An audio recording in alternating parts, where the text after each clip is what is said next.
Start your day online with our website, nextroundlive.com, for the latest videos, podcasts, and college football stories. It's also a great way to stream the show or shop in the Next Round store. Stay connected by visiting nextroundlive.com. Stop by the New York Butcher Shop and pick up the finest in certified Angus prime beef steaks and burgers, premium pork chops, ribs, and all-natural chicken cut to order just for you.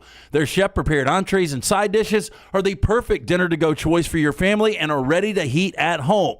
With a great selection of fine wines and desserts, the New York Butcher Shop is your one-stop dinner shop. 2 locations to serve you, Cahaba Heights and on Highway 119 in Greystone. The New York Butcher Shop. Rare quality, well-done service. As summer bids adieu, get ready to welcome the arrival of fall. But hey, it's not just football season making an entrance. In the world of Pest, it's fall invader season. Hold on tight, because we got 4 major troublemakers stepping into the spotlight: box elder bugs, kudzu bugs, ladybugs, and stink bugs.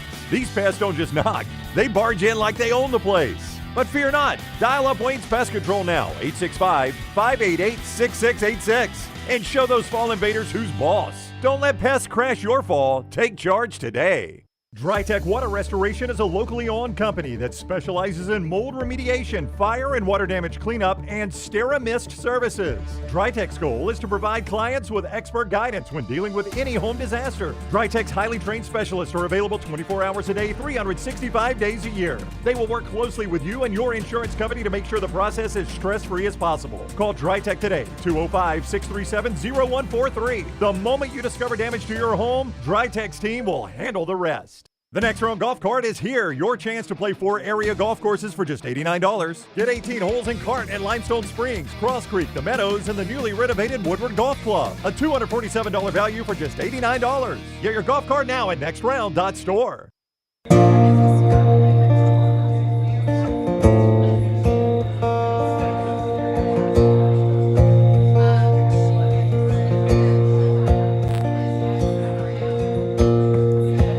Who's gonna tell you when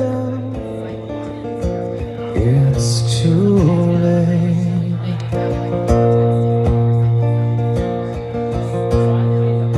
Who's gonna tell you things are so great?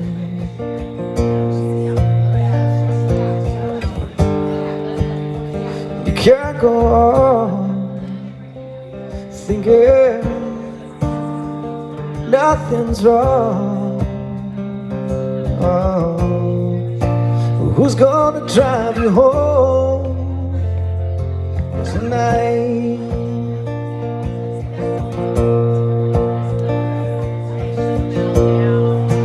Who's gonna pick you up when you fall?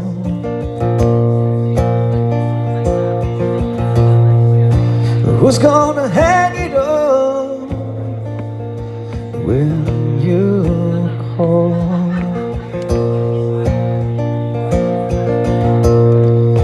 Who's gonna pay attention to your dreams?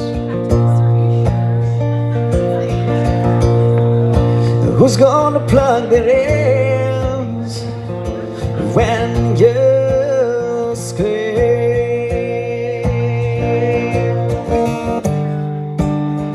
You can't go on thinking nothing's wrong. Oh, who's gonna drive you home tonight?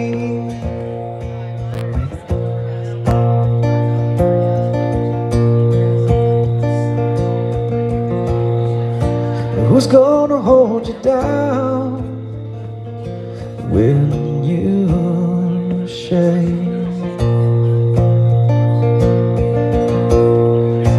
Who's gonna come around when you're away? You can't go on thinking nothing's wrong. Who's gonna drive you home?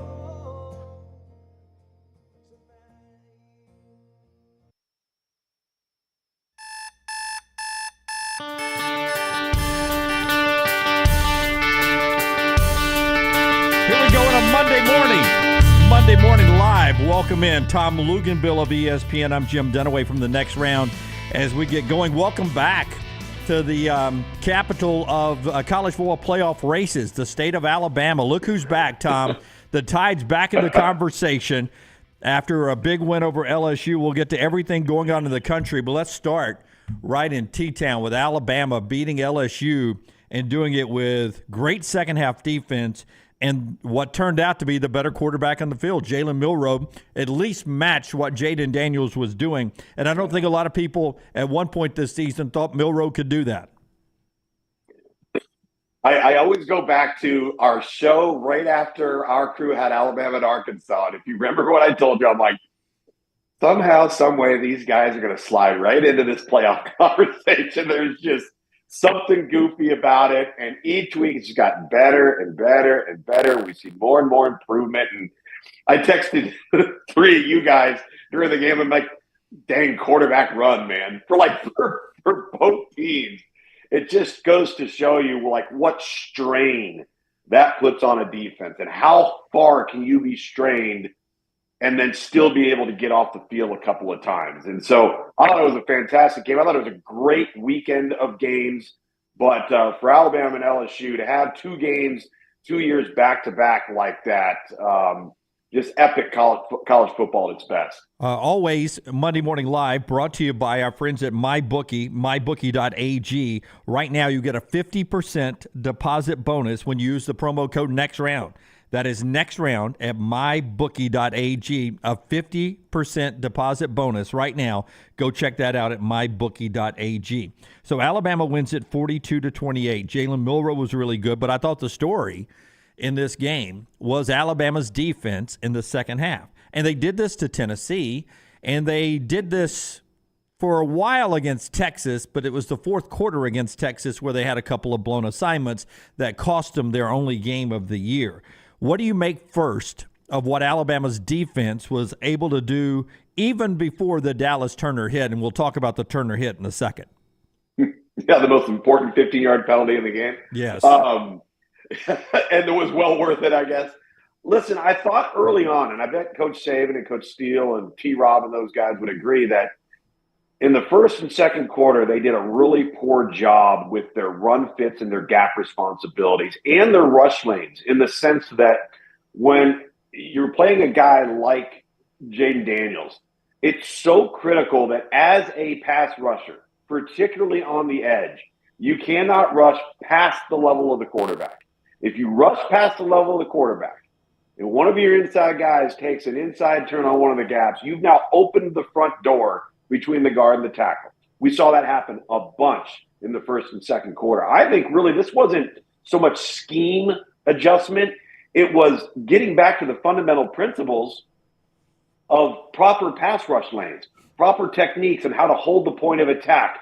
Make sure you don't rush past the level of the quarterback. Keep him in a position where he doesn't have that wide open gap to take off, particularly down the middle of your defense, because Alabama does like to play some man-to-man defense. He gets turned loose. Next thing you know, all the defenders' backs are to the quarterback, and it takes quite a while to react. I just think they became much more disciplined within their defensive front seven, and that was the difference really in the second half, not so much a change in scheme. Now let's talk about the hit, because in real time it's a violent hit, a hit that used to be very much a part of college football and the NFL. Had no problem at all with the 15-yard penalty of him driving him into the ground. That would have been a penalty even 20 years ago in football. Yeah. The question becomes targeting or not, and regardless if it's targeting, Jaden Daniels is still out of the game. But did you think that rose to the level of targeting? Watching it in real time and then on replay, I did. But it was not called on the field, so I could see it being sort of a bang-bang call they let stand. How did you see it? I saw it like if I was watching any other game with any other crew, 50% of the time it would have been called targeting, and 50% of the time it would not have been called targeting. That's the issue with the call. It is so subjective. And the thing that's frustrating sometimes with that call is you have very definitive indicators that you have to look for: crouching, launching, leading to the head or neck. If you have any of those indicators, then it goes to did he use the crown of the helmet? So remember that's here. That's not here or here. And I think that's where they probably got away with saying that it wasn't targeting. Along this point right here, right across bar of the face mask, that's a tough gray area from the crown of the helmet. Did they have an indicator? Yes. I think there was a clear launch. I thought there were things that looked like it could be targeting. But at the end of the day, once you determine the indicators there, was the crown of the helmet involved? And I can see why they didn't call it. But again, that's the frustration of this particular penalty. It happens quickly. They do, when they replay it, Jim, not only do they look at it in slow motion, because of course you want to see a variety of different angles, but they really focus more on the real speed so that they can get a sense of what the officials saw in real time right in front of their eyes. So not an easy call. I would have loved it. I think this is another reason why we got to pull the curtain back, Jim. We got to start instituting live on-air talkback between the on-field official and the review booth people. We need to start revealing the screens and what they're seeing and what they're talking about, because when you get that as a fan, you're going to come away not only much more educated, but you're not going to come away as angry. You're not going to come away as frustrated, because it will have been detailed and lined out for you as to why or why not the call was made. And I think this is what we got to get to with officiating sooner or later. And just to clear it up for some fans, because non-Alabama fans who are in my timelines, like, they didn't even stop and look at it to see if it was targeting. Well, yes, the entire time he's down on the field, I don't think people understand that every play is being reviewed, and they don't always have to stop the game. And just because you don't see the white hat go under and over to that little screen and start looking and talking on a headset doesn't mean that it's not being reviewed in the stadium and also in Birmingham in the command center, right? Exactly. And now the beef and the complaint to some degree with this is there are some that look painfully obvious that they should have been buzzed down and stopped the call, right? And they don't. So what does it do? It forces the coach to call a timeout.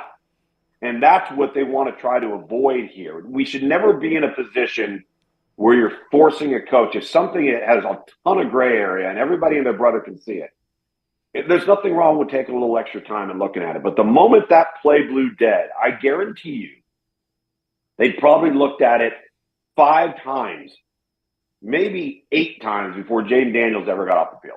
Yeah. And whatever they determined at that point did not warrant them buzzing down and further looking at the call. Yeah. So, I mean, it was a long delay while he was on the field anyway. They were reviewing it that entire time. Alabama wins the game. The offense was clicking with or without that defensive play from Dallas Turner there.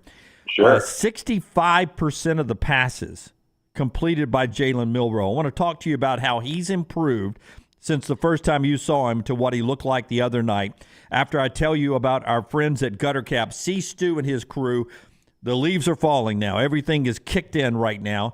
And I want to remind you that right now, C. Stu will help you with a great discount. Here's what he'll do for you. If you call him up today, or if you go to guttercapbirmingham.com, you will get 45% off retail price. That's 45% off retail price. Guttercapbirmingham.com. Call our friend C. Stu, 205-823-2212. 823-2212 or guttercapbirmingham.com. A patented aluminum cover system that fits over most existing gutters. That's what Gutter Cap is. It keeps the debris and eliminates gutter cleaning, and it's backed with a lifetime warranty. It's our friends at guttercapbirmingham.com. guttercapbirmingham.com. Thomas in early. He says, Roll Tide from Wisconsin. What a great effort by Alabama not to give up and play a great game in that contest. A lot of other people jumping in with comments on what we're talking about. We'll get back into that in a moment with your comments in our chat room. You can jump in. But Jalen Milroe, you saw him earlier. You saw him benched in the South Florida game after the loss to Texas, and how he's come back now, completing 65% of his passes, 219 yards passing, 374 total yards, and no turnovers in this game. What have you seen from Jalen Milroe, and what did he do in this game that made this his best game to date? I seen a player that I felt was trying to fit into a certain mold, all right, instead of just being what he is. And that's an athletic, instinctive player that is more than capable of breaking a game wide open. We know what he is as a deep ball passer. I think as the season has progressed and what I saw on Saturday night versus, let's just say, the last 3 to 4 weeks, not even going all the way back, was I saw a player that was playing free. He was playing inspired, instinctive football, and as a result, he made much better decisions. Did you notice that his ability to get out of the pocket, even if he held onto the ball, he didn't work himself into dangerous positions. He'd been working himself into sacks, into pressures. He was as much to blame, I think, for a lot of the offensive line issues as the offensive line was for several weeks there. I thought when he got outside of the pocket, some of the things that he saw where it looked like he was just waiting in the last second, he's going to make a throw, and then all of a sudden he takes off and he runs and he gets a big play with his legs. He looks like he's not playing like a player that's trying to be something that everybody else is clamoring for. And whether that's a Tua, whether that's a Jalen, listen, I mean, it's like you never want to be the guy that follows the legend, right? You want to be the guy that follows that guy. Well, that's not the case with Jalen Milroe. This is the situation that he's in. He's a sophomore, redshirt sophomore, and the more he's played, the better he's got. That's a natural progression you would assume would happen with more and more experience. So I just got a sense that there was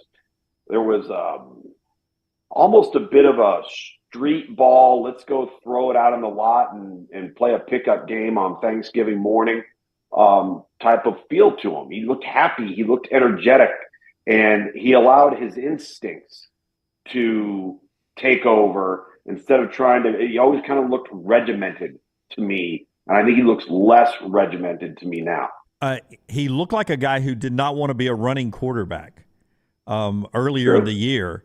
And the other night, he looked like a guy who wanted to be the best athlete on the field.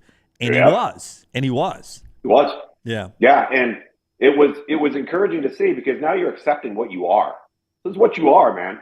So why don't you use it to the best of your abilities? And I think Tommy Rees and Coach Saban and that offensive staff, they deserve a lot of credit. And there was some innovation in that thing. There was some design quarterback run, which we've talked about all year long, and the strain and the stress that puts on a defense. I thought his play opened up the run game for the running backs. Did you notice how his play, all of a sudden, nobody's talking about the offensive line? And I think that to me, too, was an impressive aside right there in terms of the growth of the offense. But maybe the most important thing about Jalen Milroe on this offense on Saturday is every time they had to answer, they did. Yep. And it came down to if somebody gets ahead and we get on defense and we get a stop, and nobody could do it until late in that football game.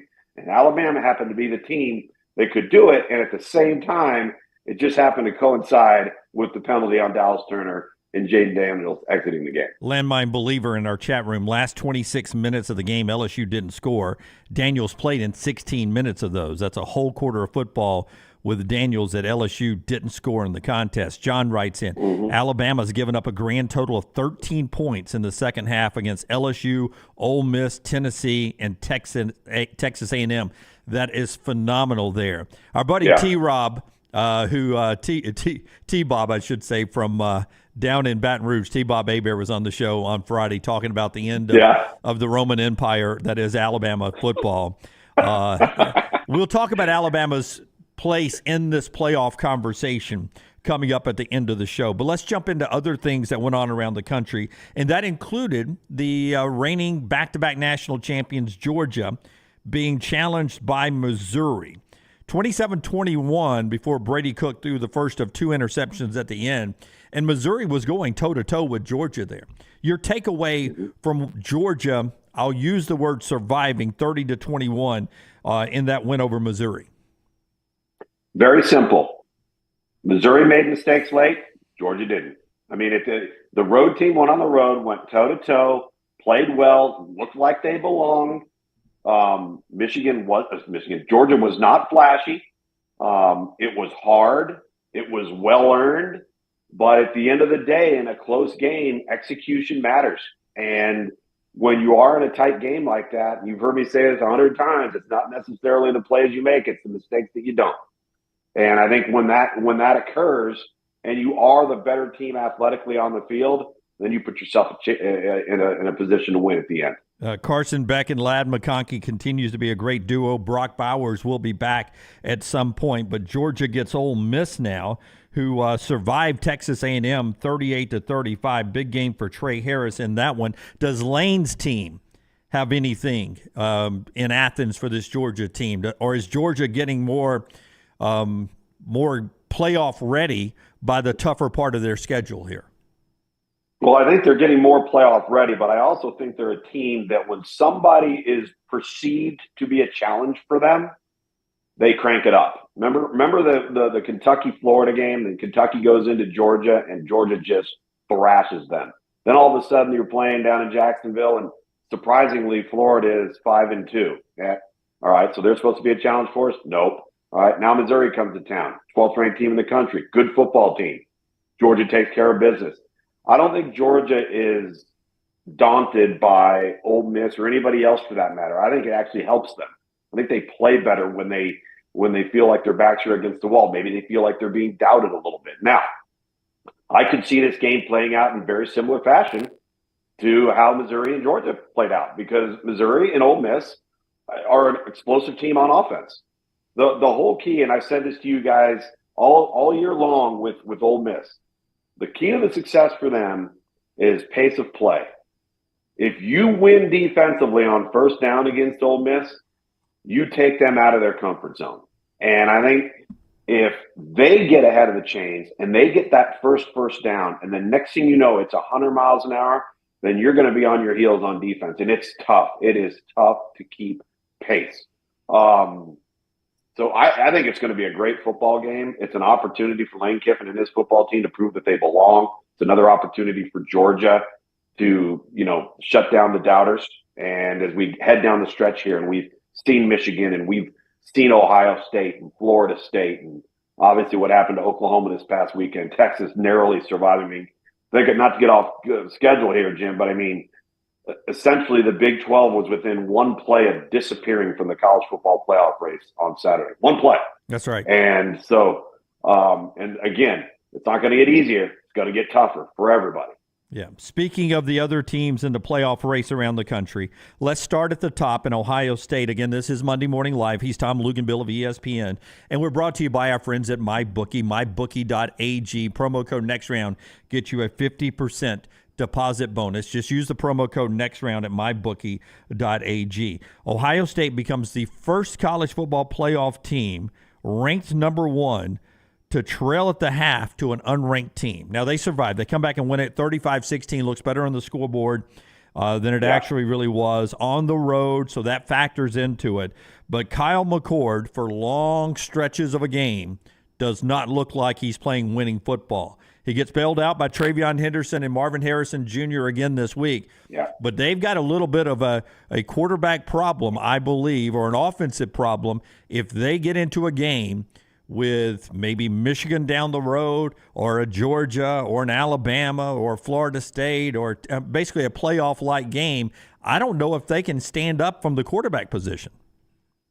It's funny. They look now at quarterback and on offense very similar to how Alabama looked in the first 3 weeks. At times can look really good and look really sharp and be flowing and get in rhythm, and at other times they'll go 2 or 3 series in a row and just sputter and just struggle. Now, you can't take away the fact that they do have Travion Henderson. They do have Marvin Harrison, and the opponents do not. And so, has it been pretty? No. I think the committee put basically all their chips to the center of the table and said that Notre Dame win, all right, and the Penn State win trumps everything else. As of right now, we don't care what anybody else is doing. We don't care how anybody else is playing. We care about those 2 games because of how the schedule has played itself out.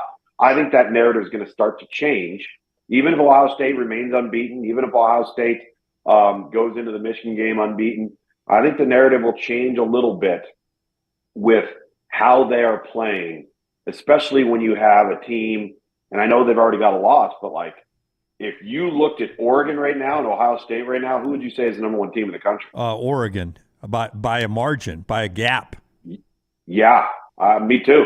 And so I think those perceptions will start to come into play. They're just not there just yet. But yeah, I'm impressed at times with Ohio State. I am impressed with their resiliency. I am impressed with their mental toughness in the same way that I am with Alabama's football team. They are a resilient bunch that's used to criticism. Ohio State's team doesn't seem to let it bother them. They kind of feel like it's going to be part of the game at some point. It's almost like they expect to have to crawl out of a hole at some point, and they do. And they do deserve credit for that. I think Ohio State's a multiple loss team already if they're playing in the Pac-12 where Oregon is right now. Before we get too far away from your game, Bedlam, and the Texas situation, let's jump into that. Let's go Texas first because they were in control of that game, and then Kansas State does what oftentimes a Kansas State team coach under Coach Kleiman ends up doing. They make it close and they play good football down the stretch. Texas ends up going to overtime in this one. I don't understand the play calling when you get 1st and goal at the 4 and you don't do one traditional run with your running back. And if you're going to run the quarterback, it's Will Howard and not Avery Johnson. If he had to do that sequence of play calling over, I think Chris Kleiman would probably do it different. Do you disagree or agree with me? I think they probably would. Maybe they wouldn't use Avery Johnson in the game at that point, being that he's a true freshman, and maybe they feel like, okay, let's not put that kid in that position right now. Let's go with the experienced veteran that's won us a conference championship. That part I get. But the play selection, I can totally understand where you're coming from there, and it was a bit frustrating. And, you know, I actually, our crew has Texas and TCU on ABC primetime on Saturday night. Heck, we're becoming the official crew of Texas Longhorns football. Apparently, this is our 3rd game. Big game for them this week, yeah. Huge game. And here's the thing, and I said this to you last week. I was very concerned about Texas being able to beat Kansas State with Malik Murphy. He made a couple of plays, but then he made a couple of boneheaded plays. And now you got to go on the road. It's going to be nighttime. And Jim, the pressure, can you imagine the weight on the shoulders after what happened in Bedlam, the weight on the shoulders of this Texas program right now? It's all on them. They're exiting the Big 12, and right now the entire Big 12's fortune is on their shoulders. All right, they've got to go to TCU. They've got to go to Iowa State. All right, they think they're going to get Quinn Ewers back. When? We don't know. But this is an enormous amount of stress on Sark and his group. 2 interceptions and a fumble to go with his 248 passing from Malik Murphy. And they did build a lead, helped out by Adonai Mitchell, the Georgia transfer. Worthy and Sanders had good days for the Horns. But they win it 33-30, and they've got that win over Alabama, which we'll talk about at the end on how that plays into the playoff conversation for the Tide and for the Longhorns. You were at Bedlam, the last one we know of for at least right now, and little brother kicks big brother in the pants on the way out the door. And according to reports, they were playing "We're Never, Ever, Ever Getting Back Together Again" Taylor Swift on the loudspeaker after the contest here. Oklahoma State won it. You're there. They rushed the field. I would imagine it was a great day to be a Cowboy.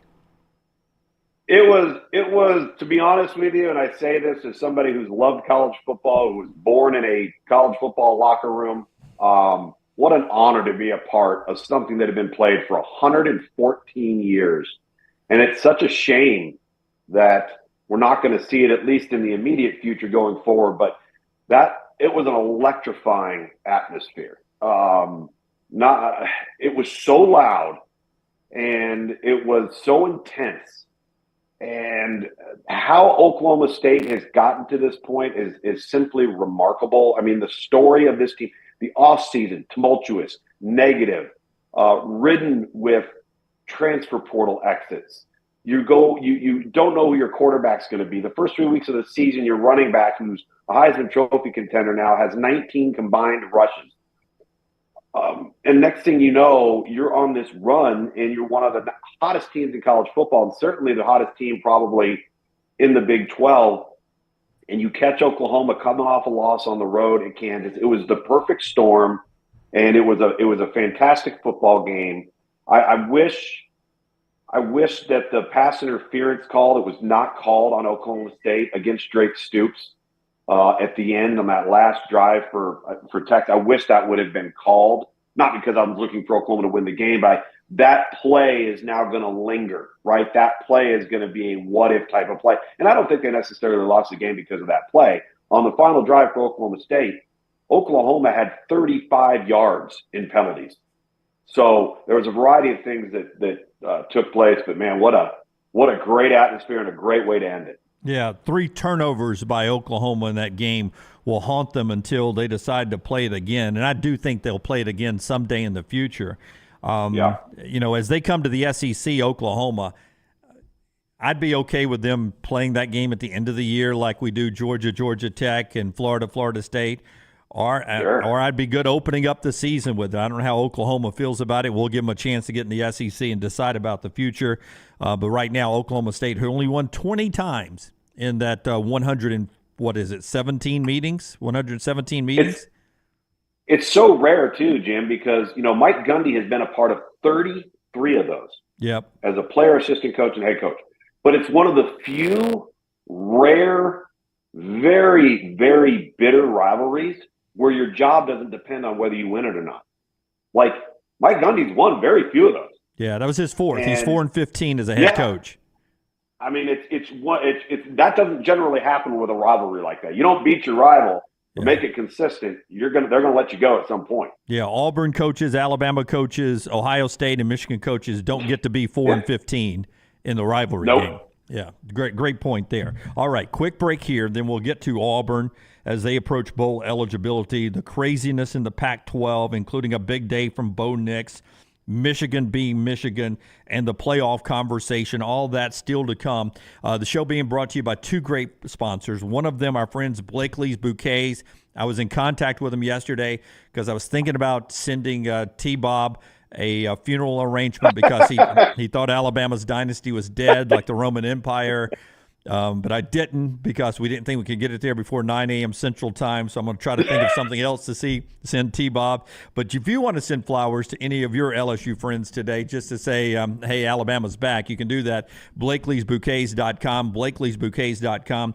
You can call them up 205-579-4900, 205-579-4900, or in person at the full-service flower shop on Oxmoor Road. It's Blakely's Bouquet, Blakely'sBouquets.com for all your flowers needs this holiday season. Also by our friends right there at Who Is Coffee, whoiscoffee.com. See everything they offer right now, whoiscoffee.com. And you can go to our store. You can get coffee there, nextround.store, or you can get the hat that Luganville has on, the hat that I have on, all the hats that we have, T-shirts, and everything we have to offer. It's all right there at nextround.store. The Next Round store is and loaded. Check out the latest logo T-shirts and hoodies. Get your favorite team colors, the Next Round flag shirt, or grab the popular Y'all Can Have the Rest T-shirts. Go to nextround.store. That's nextround.store. Start your day online at nextroundlive.com. Get all the latest videos, podcasts, and college football stories. And it's also a great way to stream the show or shop in the Next Round store. Stay connected by visiting nextroundlive.com. Want more of the show? Download the app or visit nextroundlive.com for the latest podcast. The Mystery Fifth Hour, our Not For All Ages podcast, The Last Call, and our entire Double Down Media podcast family. All at nextroundlive.com and on the Next Round app. Want more of the show? Download the app or visit nextroundlive.com for the latest podcast. The Mystery Fifth Hour, our Not For All Ages podcast like Bama and Bourbon, and the entire Double Down Media podcast family.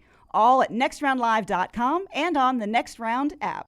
Hey, Lance Taylor from the Next Round to tell you about our friends at Gutter Cap. Gutter Cap's that patented aluminum cover system that fits over most existing gutters to keep out debris and eliminate that gutter cleaning. It's backed with a lifetime warranty, almost 20-year service record right here in Birmingham. Stay off that dangerous ladder forever. 45% off the retail price now if you call guttercapbirmingham.com. Call my good friend Chris Stewart now, 205-823-2212. Cap it, don't snap it. It's Gutter Cap.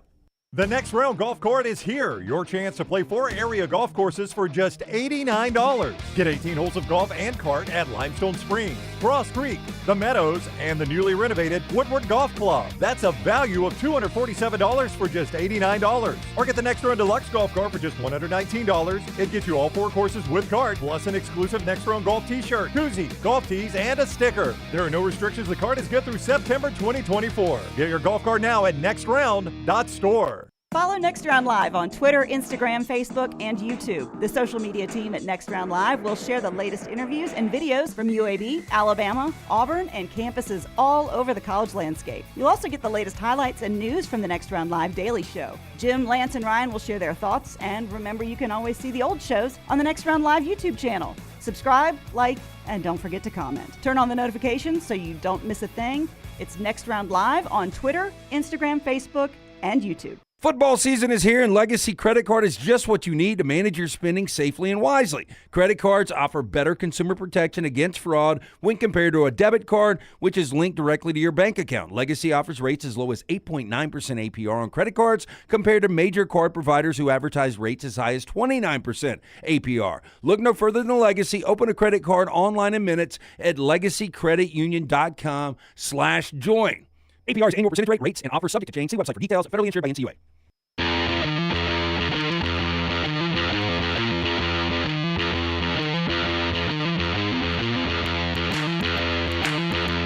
Love all your comments in the chat room. Michael commenting about our Emily Grace McWhorter, who's our reporter. She is on game day at stadiums around the country. Says she's doing a great job. You can see her report from the Alabama locker room right now on our social media platforms.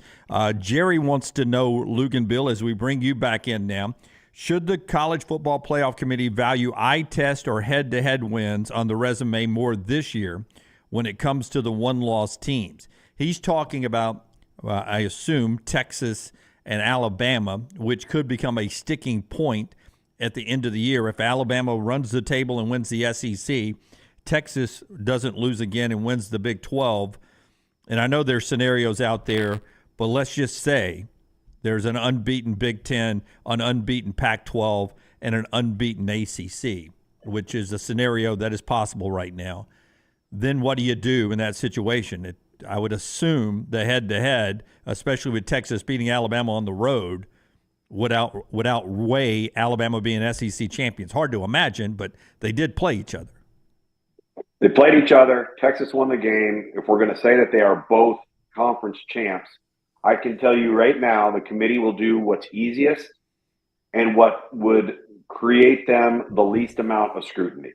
And that would be to default no matter what, because they would like both of the teams. It wouldn't be – here's the thing.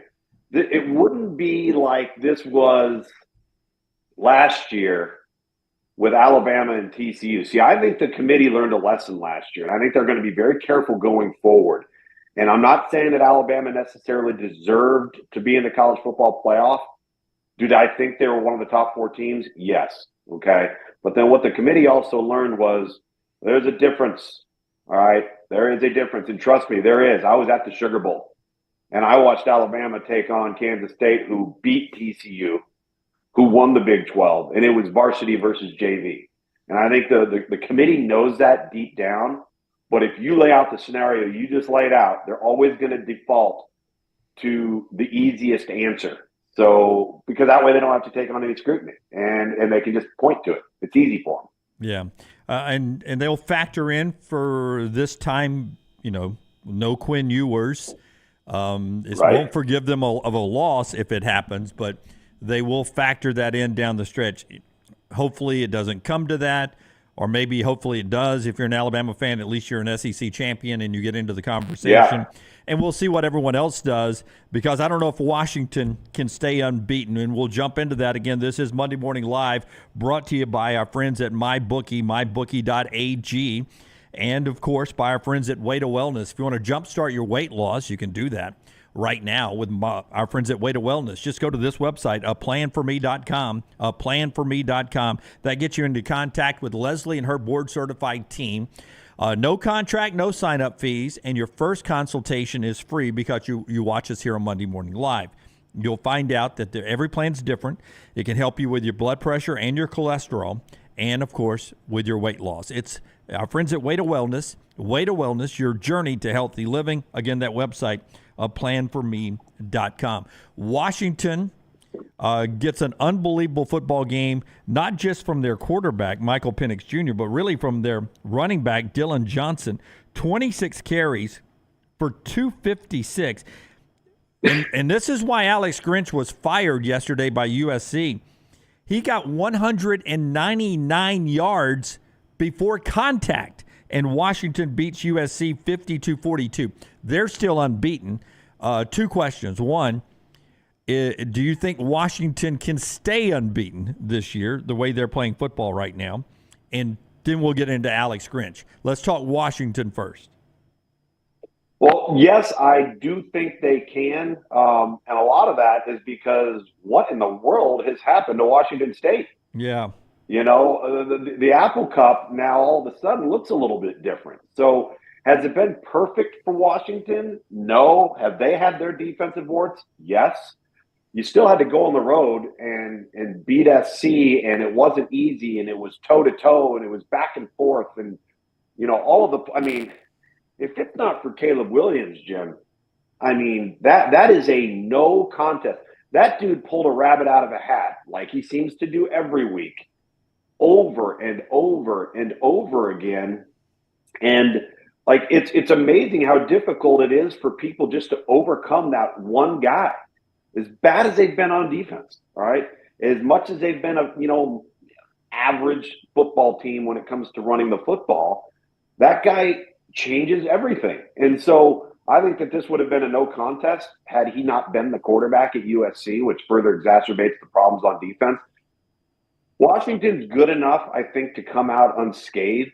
But if they play Oregon again, I don't think there's any question who the better team is right now. I feel like since that game was played, Oregon has done this and Washington has done this. Yep. And or at least stayed parallel. And what was started off looking so easy and effortless for Washington now starts to look a little bit more difficult. They got back on track more on Saturday night. Now, again, given who they're playing on defense, a lot of people get on track against that group. So, tell you what, man, Pac-12 title game is going to be much watched TV. Yeah, and on Alex Grinch, I don't think anyone's shocked that he's out of a job today.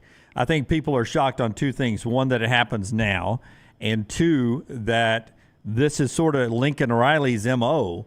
And so is it really Alex Grinch's fault, or is this a Lincoln Riley problem when it comes to the defense? Because even as bad as it looked at Oklahoma, I don't think it ever looked like this. Worse. Yeah. Right. It's certainly been a blind spot for him. I don't know why. I have such a tremendous amount of respect for him as a play caller and an offensive, innovative guy. He's effortless in that regard. But it's almost like, all right, man, when's the light going to go on? You want to compete for a college football conference championship.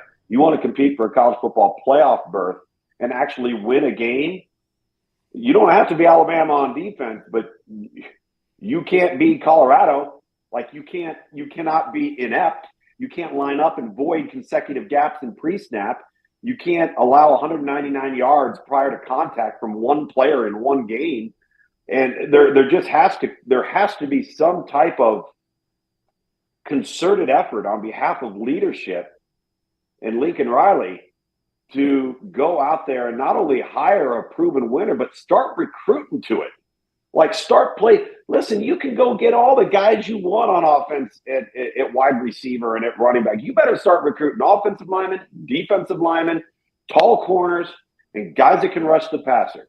And all of a sudden, if we have some competency on the defensive side from a coaching perspective, blended with players, now we're having a different conversation about SC. But he for whatever reason, will not commit to doing that. And I think everybody's scratching their head over it, to be honest with you. Michael asked a good question in our chat room. You know, the buzz has been Lincoln Riley possibly looking at the NFL. Does him making a move on the defensive coordinator and obviously burning a bridge with a guy he has a lot of respect for and you would imagine is friends with, having hired him, does this sort of indicate that Lincoln's staying in the college game, going to stay at USC if he's making a change on his staff? You've been on coaching staffs. What do you think of that? No, I think it's one of those deals where it's getting to a point now, because remember, number 13 is not playing. He's not tenured. Okay, so right. he's going to be moving on. They're going to get younger and less experienced unless they go the transfer portal route. But if they go the transfer portal route again, guess what? They're going to really hurt their quarterback high school recruiting process. And I don't think deep down Lincoln Riley truly wants to do that. So I think this is clearly about a move that needed to be made, not to just improve the football team, but ultimately at the end of the day, he knows he has to get this right because there won't be anybody else to blame. It will be on him and him only. You touched on Oregon briefly, but let's give them a little bit more time as they have become the beast in the West. Bo Nix, 6 touchdowns, 4 passing, 2 rushings. They demolished a Cal team that USC struggled with. He's coming off a 6-touchdown performance, and oh, by the way, he gets that USC defense this weekend. What do you think of Bodacious right now? Well, last week I thought he did something that nobody does to Utah, right? And he did. And so did that offense. And so did that football team, particularly at Utah. Then you go and just absolutely dominate Cal in every facet. And to me, if you ask, what am I thinking about Bo Nix? I'm thinking that his efficiency level when it comes to accuracy and decision-making is about as good as I have seen in a long, long time. He is not careless with the football. This is a player, and Jim, you know this, and everybody listening and watching, particularly in your state there in Alabama, who watched a player for 3 years that was remarkably gifted and was anything but accurate and consistent and efficient. He was erratic. He was inaccurate. He was up and down. And there could be a variety of reasons for that. And I know that there are. I think sometimes the right marriage between coach, program, atmosphere, culture can really aid in the development of a player. And I wouldn't discount the age of the player. I mean, the older these guys are getting, Sam Hartman, Bo Nix, Michael Penix Jr., a lot of these guys have played so much football that it starts to click, right? A lot of these guys right now. So, for example, if we were under normal non-COVID scenarios, Bo Nix would be what, in his second year in the NFL? Yep. And probably not playing. And if he was playing, maybe there would be a struggle. So I think that is fair to point that out too. But he's just been so good with the football, and they dominated. What I said earlier about Washington is how they were making it look so easy and effortless. That's what Georgia's doing right now. And Georgia is a lot better. Georgia. Oregon is doing right now, and Oregon is a lot better on the defensive side of the football right now than Washington is. As Zach says, Bo Nix has transcended from Bo Picks in his days at Auburn. His personnel around him is a lot better at Oregon. So yeah. Oregon's in the playoff race. We'll get back to that in a second. The rest of college football included Michigan, no problem with Purdue. They get the big game with Penn State this weekend in Happy Valley. We will get to that. Clemson beat Notre Dame. Big win for Dabo after Tyler from Spartanburg called. And then you had a couple of SEC wins. First, Hugh Freeze has Auburn 1 game away from bowl eligibility. They're 5-4, 2-4 in the league, on the road at Arkansas. Just what do you think of Hugh Freeze? Bowl eligibility with this roster, I think, would be a successful season for Hugh down at Auburn. It absolutely would be. Listen, I think that given the cards that they were dealt, particularly on offense, because I think you could make a fair argument, a pretty well-coached defensive football team, and they're actually a pretty good defensive team athletically too. But the adjustments made, particularly in the last couple of weeks, and if you notice back-to-back weeks, consistency with one player at quarterback, and then the run game production actually coming from the running back. Right. Right. And I think that's a complete shift in deviation from what we saw early. And that's coaching, right? That's trying to get your best players in a position to succeed. Might have taken quite some time. It was a work in progress each and every week. I think several weeks ago, you and I were talking. I said, you know what? This just might be what we see from Auburn each and every week of trying to figure it out. And it may be different one week from the next. And now you have 2 straight weeks in a row. And understand, I get the opponent. I realize that. But it doesn't really matter, because what this does, it gives you consistency. It gives you confidence. It gives this football team a belief that they are doing the right things. And maybe these coaches are dialed in on this stuff, and maybe we need to start buying in. And they were right about this. And let's go see what happens if we get better here. So I don't see any reason why this isn't a bowl team. I think they're going to coach themselves into being a bowl team. Arkansas this week could get them bowl eligibility. If not then in Fayetteville, then New Mexico State at home before Alabama at the end of the year at Jordan-Hare Stadium. Speaking of Arkansas, big win over Florida for Sam Pittman. After firing Dan Enos, elevating Kenny Guyton, it helps that you get Rocket Sanders back. First win ever at the Swamp as an SEC team for Arkansas since they joined the league in 1992. Good game coming up this weekend there for that one. Tennessee and Missouri play each other. Tennessee's not out of the race yet in the East, because if Georgia were to lose to Ole Miss, they get the Dogs in Neyland the next week. Tennessee handled UConn. Now they play Missouri. How do you come down if you're Missouri and get ready for that game with the Vols this week? Well, I'll tell you, this is going to test their maturity. It's going to test their leadership. This is, the dog days of the season, right? We're down the stretch here. It gets harder and harder. You're more tired, tougher to maintain focus. You're coming off of a loss. Now you got to play a team that has the capability of scoring, and you could be in a track meet, which actually I think Mizzou relishes. I think they kind of like that's their mode of operation. So this could actually be a pretty decent opponent for them, because it's their style of play. But, again, this is the time of year where this last week, it's always somebody, right? This last week, it was Air Force. All right.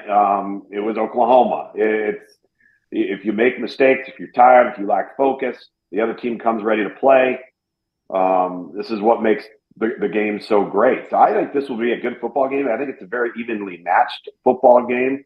I was a little surprised at Brady's Cook's turnovers. He had been so good with the football. Yep. I think they're going to have to clean that up if they hope to beat Tennessee. But I still like this football team to rebound. I think they've got enough upperclassmen to have some maturity and come ready to play. All right, let's spend our last 10 minutes about talking about the top of the college football playoff and the chase as we get ready for Week 11 already. 3 more weekends before we get to the conference championship games. This is Monday Morning Live. It's brought to you by our friends at MyBookie, mybookie.ag. The promo code next round gets you that 50% off, 50% deposit bonus. So basically you put in $100, you get $150 to play with there. So it works out. That 50% deposit bonus is fantastic. You get it when you use the promo code next round for NFL games, college basketball cranking up tonight, and of course another college weekend, all at mybookie.ag, mybookie.ag. Bet anything, anytime, anywhere with mybookie.ag promo code next round. First off, the thing that is concerning if you're a one-loss team right now, the top 5 are all unbeaten, and it's the first time in the college football playoff era that you've had the top 5 be unbeaten this late in the year, which also sets up a scenario for you having, at the end of the year, the most one-loss teams you've ever had in the college football playoff era. So in the past, we've always said it works itself out, and there's still 3 to 4 weekends for it to work itself out. And but for the first time ever, maybe it doesn't work itself out. Maybe we do have a logjam of unbeatens or one-loss teams at the top. Right now, if I asked you 5 unbeaten teams, who's the most precarious for you, the most likely to lose? And for those that are driving, Michigan or Ohio State, one of them is going to lose. Maybe you think before they play each other. You've got Georgia, you've got Florida State, and you have Washington. Yeah. If we're including conference championship games, I would say Washington. Okay. If we're not, I would say Ohio State. And I say that because with Michigan, the reason now Michigan will have a challenge with Penn State. That's fine, but the reason why Michigan is where they are right now, well, we could say that aside from recent events that have come into our news cycle. But if we just focus on their football team, they're more talented than every opponent they've played. They're one of the lowest penalized teams in the country, and they don't turn the ball over. It's really that simple. It's one of the reasons they haven't been in close games. A lot of these other teams on the games that we've seen, you look at Alabama and Texas. All right. On that day, Alabama commits 10 penalties, 2 of them negated touchdowns. Right. All right. So now you have penalties and turnovers and took points off the board. Michigan hasn't been in games where they've done that. Will it happen to them? Maybe it will. Maybe they'll go out one day and have a 5-turnover day against the wrong team. But they're the better team athletically. So I would say it's Washington in the conference championship game. Like I said, Ohio State during the regular season. And with the way that the ACC is unfolded, Florida State's going to have to screw it up. Oh, I see that because, they're in. They've already locked themselves in a championship game with games still to play, and it looks like Louisville's even got a little wiggle room. Them or North Carolina will be the opponent on the other side. Of the one-loss teams, I feel like they've got it right now, Oregon, Texas, Alabama. And I don't see that changing in the foreseeable future because of that Texas-Alabama game. How big of a problem is that for Alabama moving forward, in your opinion, the fact that they've lost way back then, and the chat room lights up quickly and says Alabama's playing better football now than Texas is. But it's hard to get past that they played each other, though, right? Yeah, it is. And I will say this. I think Alabama and Texas and Oregon are all better than Washington right now. All of them. Yeah. But Washington's got a 0 in the loss column. So here's the one thing I would say if you're an Alabama fan, and I mentioned this in our first 10 to 15 minutes about Texas. Yes, Texas has the head-to-head. Texas is going into a realm right now that Alabama has been living in since 2007. All right? And that is the weight of the world on their shoulders, pressure to win every week. The more everybody else around them falters, the harder it gets. And the question becomes, what will they do? They don't have Quinn Ewers right now. May not have him back this week for TCU on the road at night. They may or may not have him back for Iowa State. They're hoping to, maybe for a Big 12 championship game. But you are in a better position as an Alabama fan on counting on Texas to falter if their kids can't handle the weight and the gravity of the scenario that they've played themselves into. What happened on Saturday with them at Kansas State was wipe your brow, take a deep breath. But then you see Oklahoma go down. So now you're sitting there going, and remember, Texas didn't have to play Kansas with Jalen Daniels. And he was supposed to play that game. Remember, he was called out of that game in pregame warm-up. So Texas was able to get past Kansas.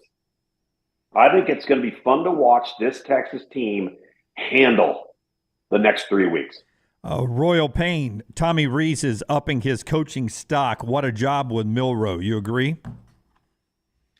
Yes, I just think it's taken some time for them to figure each other out, for the coaching staff as a whole, including Nick Saban when he's working with the offensive staff, of deciding, all right, this is what we need to be doing. This is how we need to go about doing it. And I think that the one thing about Jalen Milroe, say what you want about him, he's flawed, he's not perfect, but he does have mental toughness. And he does have some intangible traits. And I think when you have that, you've got a chance because he's coachable. He'll listen. He wants to be good. He's willing to put in the work to be good. A lot easier to coach guys like that than the opposite. And so I think they've done a really, really good job. They've been very similar to what I said about Oklahoma State. You know, Oklahoma State had started off the way they started, fumbling around, couldn't run the ball, didn't know what they wanted to do at quarterback. They had a bye week. Mike Gundy comes in and says, all right, guys, this is what we're doing going forward. And whatever that magic potion is, it's very similar to what Alabama's done and Tommy Rees has done offensively. Final 2 minutes of the show. SS says crazy Auburn and Clemson are both 5-4. Zach says The Stallion story and Tyler from Spartanburg are two of the better college football conspiracy stories to happen. Do you believe Tyler from Spartanburg was a plant by Dabo?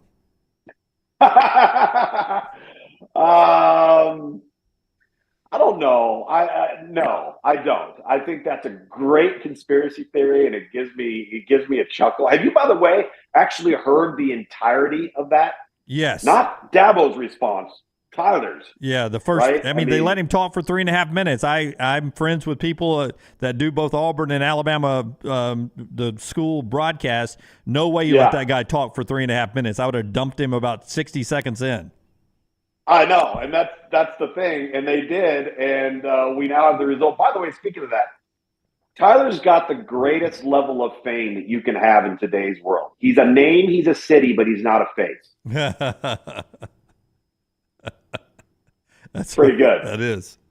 That's exactly. We trade that sometimes. Yes. Wouldn't you like to just be Jim from Hoover? Yes. Jim from 280 would be great. It would be great. By logic, if Bama wins out, they should be ranked above Georgia. No doubt about that. The concern for Bama would be the respect the Pac-12 is getting this year. And then if Florida State stays unbeaten and Michigan or Ohio State stays unbeaten, that would be the roadblock. But it's hard to imagine, final 30-second thought, that with what the SEC has done over the years, for the SEC champion to be left out would be mind-boggling for me with the respect that league has had in the conference. You got about 30 seconds, Luke's. I agree, but the committee will say that every year is its own year, and we don't look back. We look forward. We look at what's currently happening. I think that's a bunch of hogwash because human nature would tell you that that's not true. Right. And what your eyes are showing you, eventually you can ignore it or deny it all you want. You better start believing your eyes. Yeah. Big win for Alabama over LSU. Luganbill will be with us all week on Spit and Lugs and Ball and all the other things he does for us. You'll catch it on replay until 9 o'clock when we go live with the next round. That is Monday Morning Live, brought to you by mybookie.ag. You guys have a blessed week.